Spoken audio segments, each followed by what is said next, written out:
સંસ્કારી નગરીમાં લુખ્ખારાજ. વડોદરા શહેરમાં કાયદો અને વ્યવસ્થાની સ્થિતિ અંગે ફરી એકવાર સવાલો ઊભા થયા છે.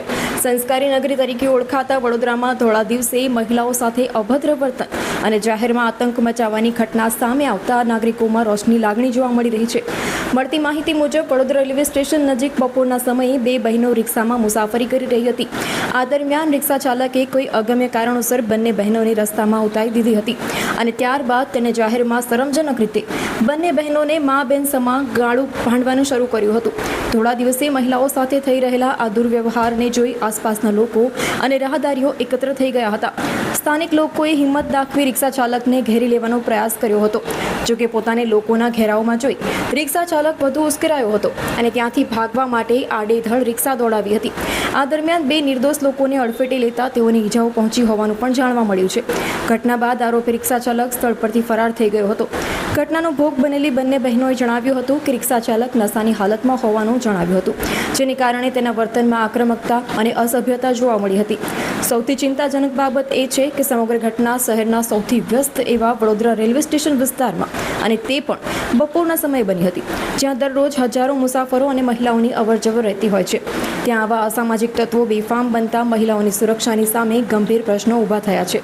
સ્થાનિકોમાં માંગ ઉઠી છે કે પોલીસ અને ટ્રાફિક તંત્ર આવા લુખ્ખા તત્વોની સામે કડક કાર્યવાહી કરે તેમજ રેલવે સ્ટેશન અને આસપાસના વિસ્તારોમાં પેટ્રોલિંગ વધારી મહિલાઓની સુરક્ષા સુનિશ્ચિત કરે.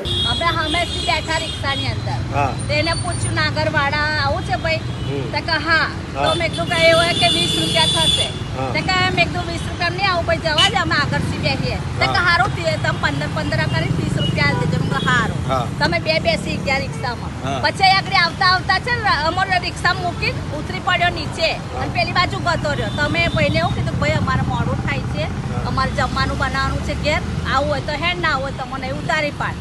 તો પાછો અહીં લઈને આવ્યો અને પછી એકદમ ગાર બોલવા માંડ્યો. કેવી ગાળો બોલતો હતો? મા બોન હમાની કે તમે માને આમ તેમ કરું, ઉતરો કે નીચે અમારે પેસેન્જર નહીં મારે લેવાનું છે. પીધેલો હતો એ વ્યક્તિ? તો પીધેલો જ છે ને. તમે પોતાને અસુરક્ષિત માનો છો કે આવા લોકો બી વડોદરામાં ફરે છે? ફરે જ છે નહીં, આવા બી છે જ ને હલકટો જેવા.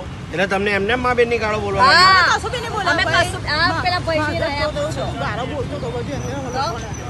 ચલો પોલીસ સ્ટેશન કે પછી એવું મેં કી બોલ્યો કે પોલીસ ચોકીએ હેડો, કે તો અમે કીધું હેડો પોલીસ ચોકીએ ચાલો. બરાબર. અમારો કોઈ વાકત નહીં ને આમાં. તમે તો ખાલી એવું કીધું કે નાગરવાડા? હા, 4 રસ્તા પર ઉતારી પાડ. તો તને પોસાય તો બે તો અમારે શટર પર તું લે, અમે કઈ ના પાડીએ છીએ. તને પોસાય તો તું લે, ના પોસાય તો ના બે ઉતાર દે. તો શું મા બેન ની ગાળો? હા, એકદમ મા બેન અમારી ખુલ્લી ગાર બોલ્યો. હવે અહીંયા એને પબ્લિકે રોક્યો, પછી એને શું કર્યું?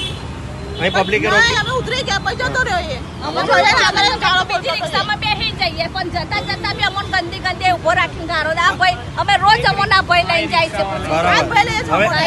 લઈ જાય છે. અહીંથી એ બધા એને રોક્યો તો એ પીધેલો તો ભાગ્યો એવું કર્યું ને? હા, બધા પર રિક્ષા ચડાઈ ને? હા, બધા પર રિક્ષા ચડાઈ નાહી ગયો.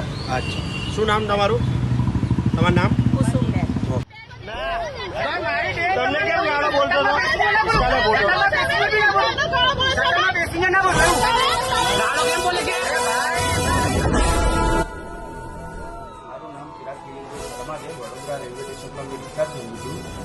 અને આજે રેલવે સ્ટેશન નાગરવાડાના પેસેન્જર બોલવા લેડીઝ પેસેન્જર બેસાડેલા મેં નાગરવાડાના.